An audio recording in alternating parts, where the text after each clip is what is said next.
It is important to know that ideas, requests, and statements made here are no more or less effective at engaging the select board than other means.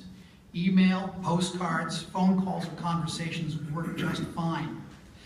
The difference is that it extends to you, the public, the same access to Amherst media that the select board enjoys every Monday night for several hours. Because taking public comment is not required of any board, we can only have this forum by deliberate decision. It's an unusual practice, not universal, even in the history of Amherst Select Board. So the handbook doesn't have a lot of guidance on how it should be done. In fact, that's all it says right there. It's all of ours to shape. Our interpretation of open meeting law prevents deliberating on a public comment. A comment is by definition new to the select board, even if similar articles have appeared in other media about it. So it cannot have been posted in advance to invite and otherwise give access to the full range of knowledge and opinion, so it can also be presented to the board at the same time. Questions are a particularly difficult comment to deal with, but we'll just allow questions to be comments generally. This may be the hardest part of public comment to honor, as the urge of debate is primal. Codes of conduct are important for fair, constructive, and most comprehensive consideration of appropriate actions on these matters. Public comment provides us a place to share a wide variety of items and issues of town interest. But even so, there are matters that are not appropriate for public comment, including any public issues or considerations of intent.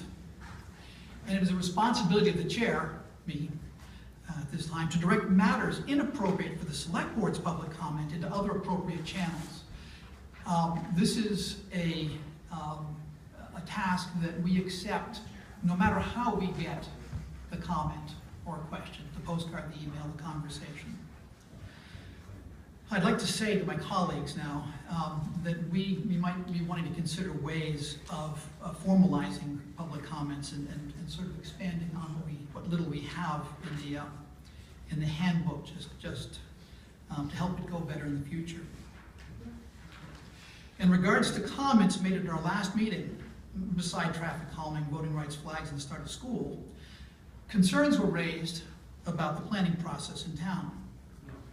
Elements of those comments that involve personnel and their intent can really only be dealt with by a Solomon. And in this matter, we can't appropriately discuss anything else beyond the presentations. The planning process in Amherst and the people engaged in it are recognized for their quality, comprehension, and I'd like to add transparency. Very few other towns have Amherst media televising the process or give such complete 24-hour, and I add award-winning access through the web as we do. This level of access is possible only because we and town meeting understand its value and continue to support the resources that such access requires. Whether we agree with any particular outcome, we do get to have our say as the planning board wields the tools of public meeting, public forum, public hearing, its planning rules, interpretation, and enforcement. And they use those to channel the very powerful forces that uniquely press Amherst as town meeting has voted. Even so, it's not a perfect process, and it's especially challenged when it presses against the university's planning, as I've said in the past. The university has different goals, resources, and processes than ours. The town gown study that's ongoing now is an example of a partnership that we're engaging in, and I see some members of the steering committee here tonight, that we're engaging in to try to, to be partner in those planning, those parallel and necessarily separate planning processes. There may be times we take the exchange between the town and the university for granted. There's so much to deal with that has little bearing on the town beyond housing, traffic, parking, and economic development. So it's important that we look and find ways to improve it. Indeed, we have charged the town manager with seeking improvements and to develop this contact with the university, and the town gown process has come out of that. Certainly part of this contact includes bringing useful information to us from work at the university forward.